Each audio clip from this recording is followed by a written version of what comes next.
Re-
शांति।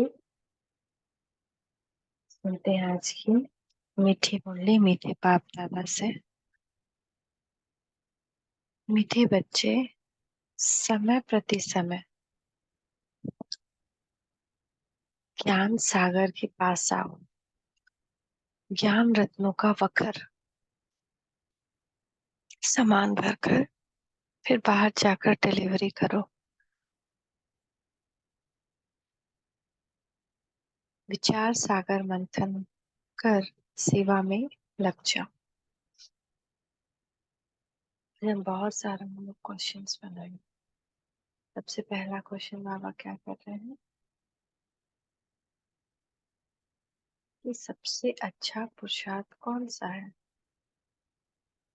और दूसरा बाप को कौन से बच्चे प्यारे लगते हैं।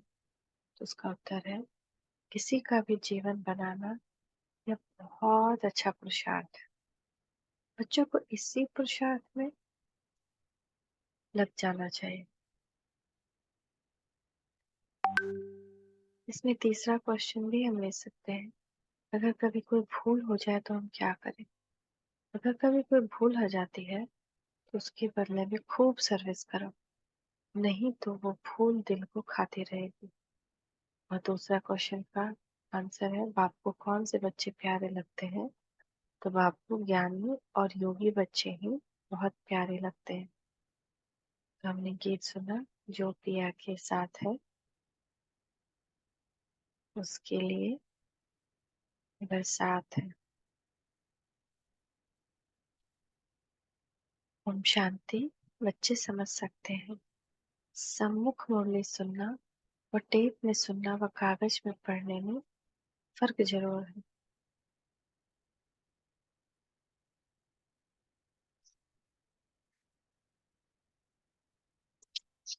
सम्मुख टेप तो बस दो ही जरिया, या तो हम टेप में सुने या कागज में सुने। सम्मुख मूल्य सुनने का मौका तो हम लोग को मिला ही नहीं। तो गीत में भी कहते हैं, जो पिया के साथ बरसात तो सबके लिए है, परंतु साथ में रहने से बाप के एक्सप्रेशन को समझने, भिन्न भिन्न डायरेक्शन को जानने का बहुत फायदा होता है।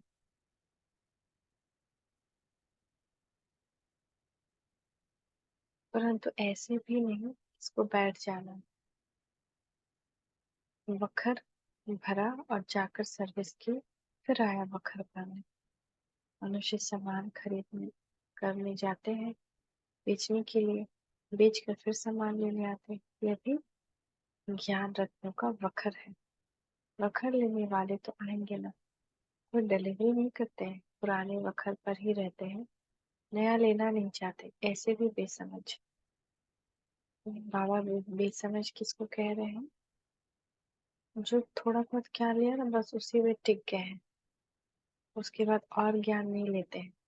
उसी को बाबा वखर कहते हैं। तो कोई तो पुरानी डिलीवरी नई डिलीवरी नहीं करते, नहीं लेने आते, उसी पुराने पर ही रहते हैं। ऐसे भी वखर होते हैं। मनुष्य तीर्थ पर जाते हैं, तीर्थ तो नहीं आएंगे क्योंकि वह तो जड़ चित्र है।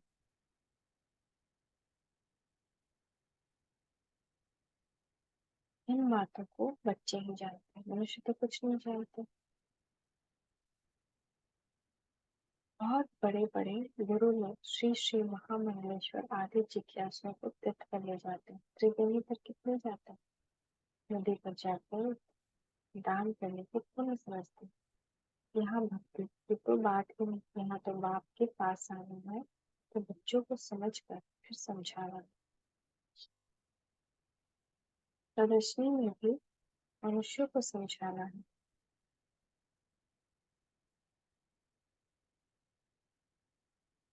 तो आज बाबा कौन से बिजनेस के बारे में बता रहे हैं, ये भी क्वेश्चन हो सकता है। आज बाबा बिजनेस मैन की तरह हमारे सामने आए हैं और हमको बिजनेस करना बता रहे हैं। ज्ञान रत्नों का बिजनेस। भर भर के लो और भर भर के जाकर दो। प्रदर्शनी में भी मनुष्य को समझाना है। यह जो 84 जन्मों का चक्कर लगाते हैं, ये तो बच्चे जानते हैं, सब नहीं लगाते। इसमें समझाने की बड़ी युक्ति चाहिए। इस चक्र में ही मनुष्य मूझते हैं, जार का तो किसको पता ही नहीं। इस चक्कर में ही मनुष्य मूझते हैं। क्यों मूझते हैं? क्योंकि ये 84 जन्मों का चक्कर वही समझ सकता है। क्यों मूझते हैं ना, ये हम लोग सोच सकते हैं, मंथन कर सकते हैं कि ये वही समझ सकता है जिसने 84 जन्मों का चक्कर लगाया है। सब नहीं लगाते हैं, सब नहीं लगाते, इसलिए इसको समझाने के लिए युक्ति चाहिए। शास्त्रों में भी चक्र दिखाते हैं। अल्प की आयु चक्र से निकालते हैं। कल्प की आयु, कल्प की आयु चक्र से कैसे निकालते हैं, हम लोग सोच सकते हैं। शास्त्र में कौन सा चक्र दिखाया है और चक्र को कल्प से आयु कैसे निकालते हैं? चक्र ही नहीं डोला है, हम तो पूरा चक्र लगाते हैं, 84 जन्म लेते हैं। बाकी इस्लामी बौद्ध आदि तो बाद में आते हैं। हम कैसे उस चक्र में, ये भी समझते हैं, ये भी हमको मंथन करता है करना कि कैसे उस चक्र में सत्वर रजोतमों में पास करते हैं। तो गोले में दिखाया हुआ कैसे आते हैं। परम धाम से पहले सत्ययुग में संपूर्ण चंद्रमा के समान सूर्यवंशी, फिर वहां से 8 जन्म लेकर के त्रेता में फिर 12 जन्म लिया। चांदी का दिन, चांदी का रात, फिर वहां से द्वापर में आए। द्वापर में फिर 21 जन्म लिया। अब फिर वहां से भक्ति शुरू हुई। ना। तो रजो हुआ वो तो रजो रहता है, द्वापर। सत्य हुआ सतयुग, त्रेता, रजो हुआ द्वापर, और फिर द्वापर के बाद कलयुग में गुप्तम। बाकी और जो आते हैं, इस्लामी, बौद्ध,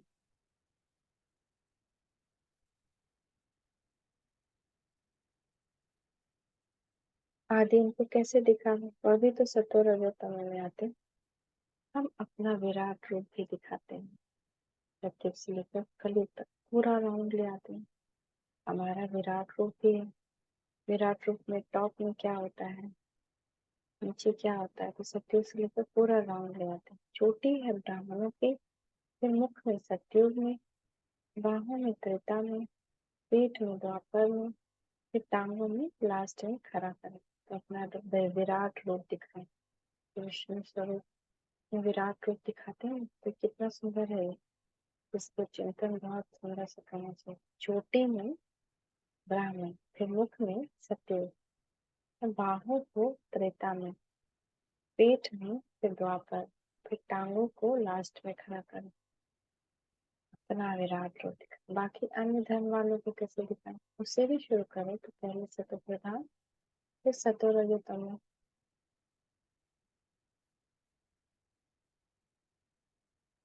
ये भी।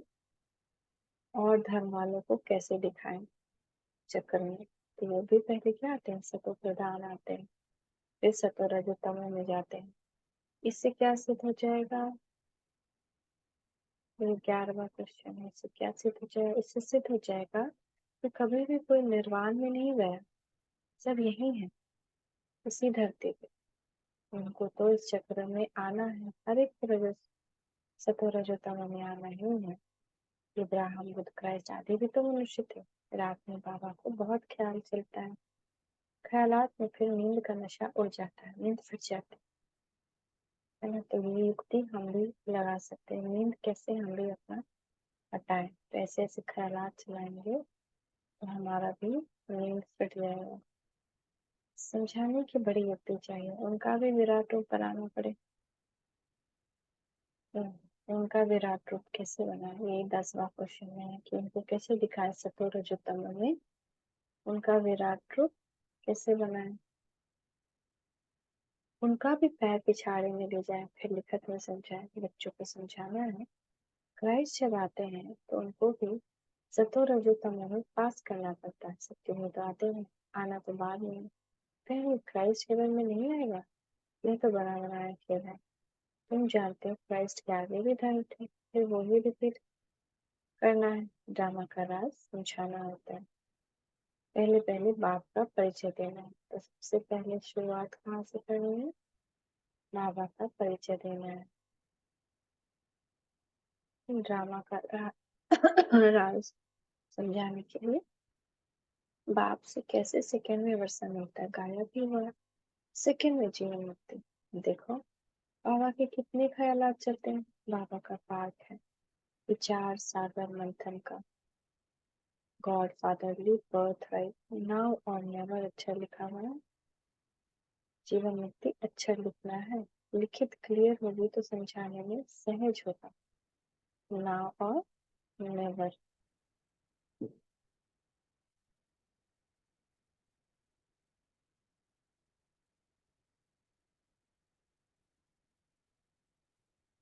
जीवन मुक्ति का वर्षा मिला है, जीवन मुक्ति में राजा रानी प्रजा सब, तो लिखत को भी ठीक करना था। बिगड़ चित्र के भी समझाया जा सकता है, शिव इशारे पर भी समझाया जा सकता है। ये बाबा है, ये वर्षा है, जो लोग थोड़े कौन समझा सकेंगे, लेकिन ये सब क्योंकि बगैर चित्र के भी समझाया जा सकता है, लेकिन समझा कौन सकेंगे, ये योग युक्त होंगे, वो अच्छी रीति समझा सकेंगे। सारा मदार योग पर है।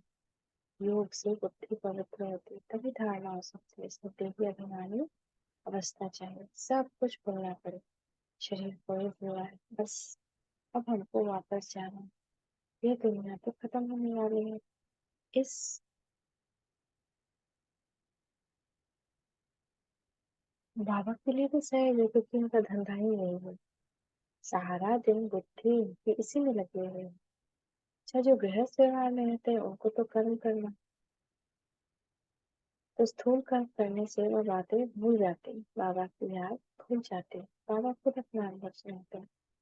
बाबा को याद करता हूँ, बाबा इस रथ को खिला रहे हैं, फिर भूल जाता हूँ। तो बाबा विचार करते, जबकि मैं भी भूल जाता हूँ, तो इन विचारों को कितनी तकलीफ होती है।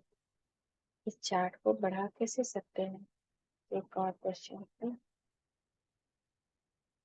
15वां, कि हम याद के चार्ट को कैसे बढ़ा सकते हैं? कैसे बाबा की याद हम ज्यादा करें? प्रवृत्ति मार्ग वालों के लिए मुश्किल है, उनको फिर मेहनत करनी पड़े। बाबा समझाते सबको है, जो पुरुषार्थ करते होंगे वो रिजल्ट भी भेज सकते हैं। बाबा जानते हैं बरोबर डिफिकल्ट है।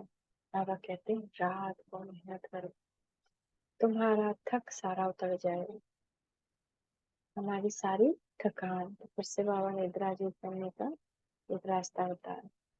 ये रात को मेहनत करोगे तो इससे तुम्हारा चार्ट बढ़ेगा और सारा थकान उतर जाएगा। अगर तुम योग युक्त विचार सागर मंथन करते रहेंगे तो बाबा अपना अनुभव बताते हैं। कब और बातों तरफ बुद्धि चली जाती है तो माथा गर्म हो जाता है। फिर उन तूफानों से बुद्धि को निकाल इस विचार सागर मंथन में लग जाता है तो माथा हल्का हो जाता है। तो बुद्धि कैसे कब ज्यादा विचलित होगी? 15 वाला क्वेश्चन। तो बुद्धि हल्की और भारी कब होती है? तो बेफालतू वो ऐसे कहा, वो ऐसे क्यों किया, वो अपने आप को ज्यादा समझता है, वो अपने आप को, ये सब में बुद्धि चली जाए तो माथा गर्म हो जाता है। फिर उन तूफानों से बुद्धि को निकाल कर इस विचार सागर मंथन में लग जाता हूँ तो माथा हल्का होता है। और हम भी उस विचार सागर से इस विचार सागर में आ गए, हमारा भी माथा हल्का हो जाए। ऐसे माथा क्या हो जाएगा? भारी, इस दुनिया का बात सोचने में, व्यर्थ का बात सोचने में। माया के तूफान तो अनेक प्रकार के आते हैं। इस तरह बुद्धि लगाने से वह सारी थकावट सारी उतर जाती है, बुद्धि रिफ्रेश हो जाती है। बाबा की सर्विस में लग जाते हैं तो योग और ज्ञान का मक्खन मिल जाता है। क्या क्या इसमें भी ABC है। पहला तो उधर से बुद्धि हटानी है, बुद्धि फिर किधर लगानी है? इस पॉइंट्स, बाबा के पॉइंट्स को लेके विचार सागर मंथन करना है। तो उससे क्या होगा? माथा हल्का हो जाएगा। तीसरा क्या होगा?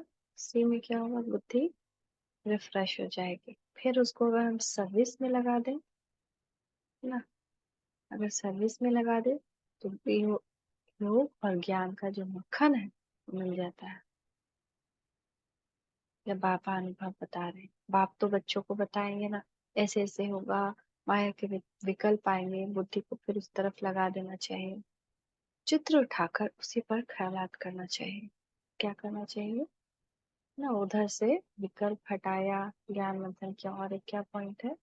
कोई चित्र भी उठा लें और उस पर ख्यालात करें। कहीं कहीं चित्र लगा है ना रूम में, तो कोई चित्र के पास जाकर खड़े हो जाए, उसको उतार कर अपने पास रख लें और उस चित्र पर ख्यालात करें। तो माया का तूफान जो आया है ना, जो आपको बहुत परेशान कर रहा है, किसी ने कुछ बोल दिया, दुखी कर दिया, तो तूफान उड़ जाएगा। बाबा जानते हैं माया ऐसी है जो याद में रहने नहीं देती है। माया ऐसी है जो याद में रहने नहीं देती है। थोड़े हैं जो पूरे याद में रहते हैं, बड़ी बड़ी बातें तो बहुत करते हैं। बहुत थोड़े हैं जो ऐसे याद में रहते हैं। अगर बाबा की याद में रहे तो बुद्धि क्लियर रहे। माया क्या करती है? फिर यहाँ पे विघ्न, जैसे हम ऐसा करेंगे माया फिर आएगी विघ्न डालने के लिए ना। तो हम क्या करें? बार बार अपने माइंड को, जैसे कोई तूफान आ रहा है, कूड़ा आया, घर में गंदगी आई, तो हम ऐसे छोड़ तो नहीं देंगे ना। पत्ता आ गया, पॉलिथीन आ गया, कुछ आ गया, फिर उसको हम क्लियर करते हैं। फिर आता है, फिर क्लियर करते हैं। तो इसे छोड़ बुद्धि को भी नहीं देना चाहिए। जैसे ही कुछ आया उसको नहीं रहना चाहिए। कोई अव्यक्त मुरली पढ़ लें, मुरली पढ़ ले, कोई पॉइंट उठा लें, सोचें, चक्कर उठा लें, चक्कर लगाएं। तो अगर बाबा की याद में रहे तो क्या होगा? बुद्धि क्या रहेगी? क्लियर रहेगी। तो कितना सारा इसमें बाबा युक्ति बता रहे हैं। कि अगर बाबा की याद में उसके बाद आ जाए तो युक्ति है। याद करने से माखन और कोई है नहीं, परंतु स्थूल बोझ होने से याद कम हो जाती है। बोझा ज्यादा ले लिया है ना, रिस्पॉन्सिबिलिटी अपने को ज्यादा समझ रहे हैं कि मेरी इतनी रिस्पॉन्सिबिलिटी है, उसको भी हल्का कर देना कि नहीं भगवान करा रहा है, करण करावन करा रहा है तो हल्के रहेंगे। बम्बई में देखो पोप आया, कितनी उनकी महिमा थी, जैसे कि सबका भगवान आया था, ताकत वाले हैं ना। बम्बई में पोप आया था। भारतवासियों को अपना धर्म का पता नहीं, अपना धर्म हिंदू कहते हैं, हिंदू तो कोई धर्म है ही नहीं। तो हिंदू कोई धर्म नहीं, ये कैसे साबित करेंगे? तो हिंदू कैसे जैसे कि हर एक धर्म देखिए, क्रिश्चियन, बौद्धिक, हर एक धर्म कब स्थापन हुआ, उसके स्थापक कौन है, सब है। लेकिन हिंदू धर्म कब स्थापन हुआ, कहाँ से आया, कौन किसने किया, किसको पता नहीं। तुम्हारे में ज्ञान की उछल आनी चाहिए। शिव शक्तियों को ज्ञान की में उछल मारनी चाहिए। उन्होंने तो शक्तियों को सिर पर दिखाया है, सारी ज्ञान की बात। पिछाड़ी में जब तुम्हारे में ताकत आएगी तो साधु संत को भी समझाएंगे। इतना ज्ञान जब बुद्धि में हो तब आ सकती है। जैसे पाता गांव में खेती करने वालों को टीचर पढ़ाते हैं तो वह पढ़ते नहीं, उनको खेती बाड़ी ही अच्छी लगती है ना। जैसे कोई कोई को जिस काम का आदत पड़ जाता है उसको कहेंगे आओ बैठो पढ़ो, तो फिर उठ के उसका मन नहीं लेगा, वापस चला जाएगा। तो ऐसे ही मनुष्यों को आज ये ज्ञान देंगे तो उनको अच्छा नहीं लगता, कहते अच्छा नहीं लगता, हमको तो शास्त्र पढ़ने हैं। तो उनको रामायण ग्रंथ यही सब पढ़ने में अभी बहुत लोगों को अच्छा लगता है, ज्ञान ही अच्छा नहीं लगता। परंतु भगवान साफ कहते हैं, साफ का है ना, गीता में साफ कहा है, जप तप दान पुण्य आदि से अथवा शास्त्र पढ़ने से मेरे को किसी ने नहीं पाया है। ड्रामा को नहीं जानते, वह थोड़ी समझते हैं नाटक में एक्टर्स पार्ट बजाने चोला लिया है। यह है ही कांटों का जंगल, एक दूसरे को कांटे लगाते लूटते मारते रहते हैं। सूरत बल मनुष्य की है परंतु सीरत बंदर जैसी है। बाप बैठ बच्चों को समझाते हैं, कोई नया सुने तो गर्म हो जाएगा, अरे हमको बंदर कहता है। बच्चे थोड़ी गर्म होंगे। बाप कहते हैं मैं बच्चों को ही समझाता हूँ, इसलिए बाबा नए को नहीं चाहते हैं समझाना। जब तक जो 7 दिन का कोर्स नहीं कर लेता तब तक वो यहाँ बैठ नहीं सकता। तो बच्चों को तो माता पिता कुछ भी कह सकते हैं ना, बच्चों को बाप चमाट भी मारे तो दूसरा थोड़ी कुछ कर सकता है। माता पिता का तो फर्ज है बच्चों को सुधारना, परंतु यह लॉ नहीं है। न यहाँ पे चमाट मारने का लॉ नहीं है। जैसा कर्म मैं करूंगा मुझे देख और भी करेंगे। तो यहाँ क्या है, जबरदस्ती बच्चों के साथ भी बाबा नहीं करते हैं। तो कितना सुंदर बाबा कैसे बच्चों को समझाते हैं कि जैसा कर्म मैं करूंगा मुझे देख और करेंगे। तो बाबा ने जो विचार सागर मंथन किया वह भी बतलाया। यह पहला नंबर में, इसको 84 जन्म लेने पड़ते हैं। तो और भी जो हेड्स हैं वो फिर निर्वाण में कैसे जाएंगे, उनको सतो रजो तमो में जरूर आना है। पहला नंबर में लक्ष्मी नारायण है जो विश्व के मालिक है, उन्हों को भी 84 जन्म लेने पड़ते हैं। मनुष्य सृष्टि में जो हाईएस्ट न्यू मैन है उसके साथ न्यू विमेन भी चाहिए, नहीं तो विमेन बगैर पैदाइश कैसे होगी। सतयुग में न्यू मैन ये लक्ष्मी नारायण ओल्ड से न्यू होते हैं। यह तो ऑल राउंड पार्ट बजाने वाले हैं। बाकी भी सभी सतों में से तमों में आते हैं, ओल्ड बनते हैं फिर ओल्ड से न्यू हो जाते हैं।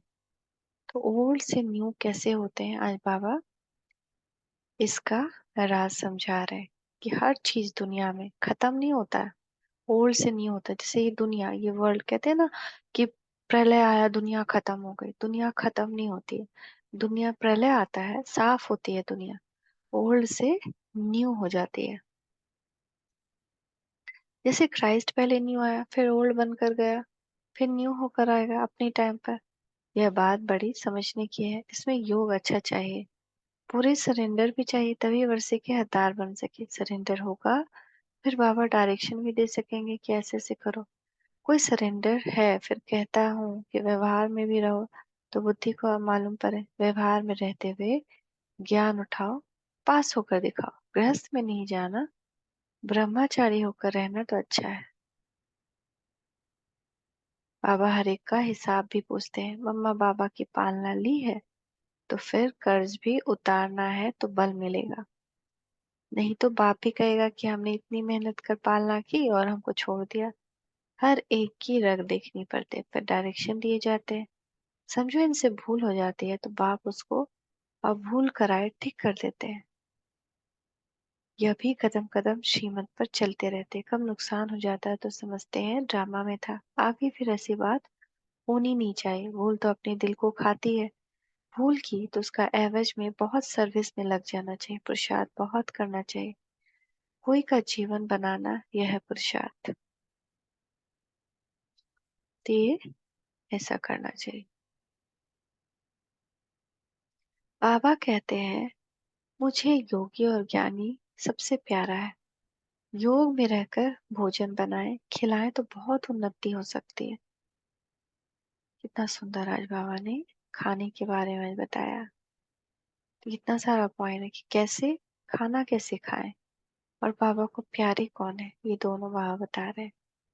यह शिव बाबा का भंडारा है तो शिव बाबा के बच्चे जरूर ऐसे योग युक्त होंगे। धीरे धीरे अवस्था ऊंच होती है, टाइम जरूर लगता है। हर एक का कर्म बंधन अपना अपना है।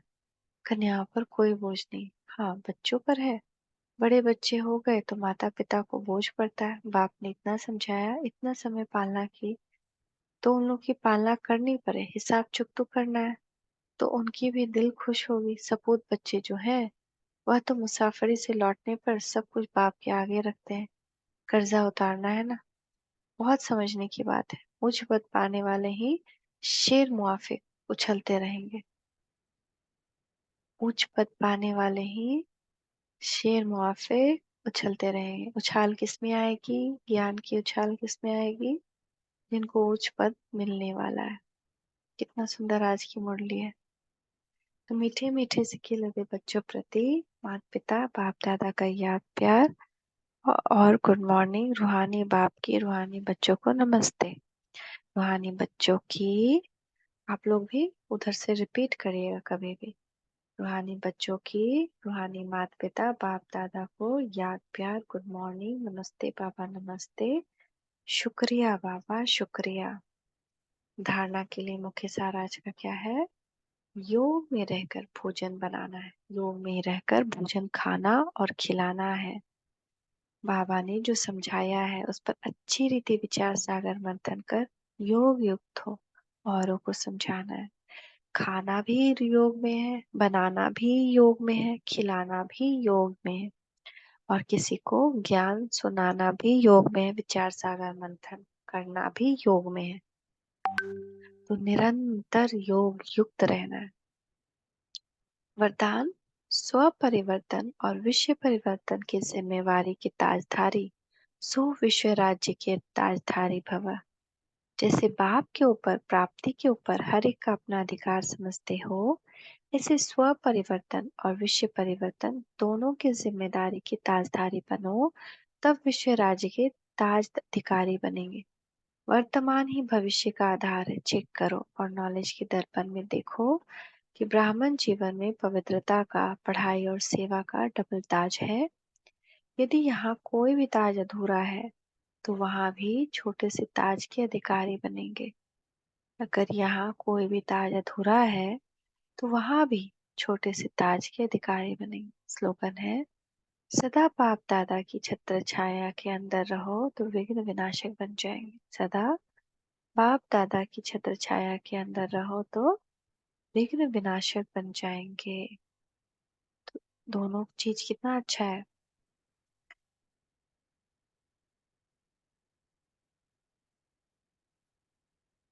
अगर कोई भी ताज नहीं लिया है, जैसे पवित्रता का ताज, पढ़ाई और सेवा का ताज, तो वहां भी छोटे ताज के अधिकारी बनेंगे।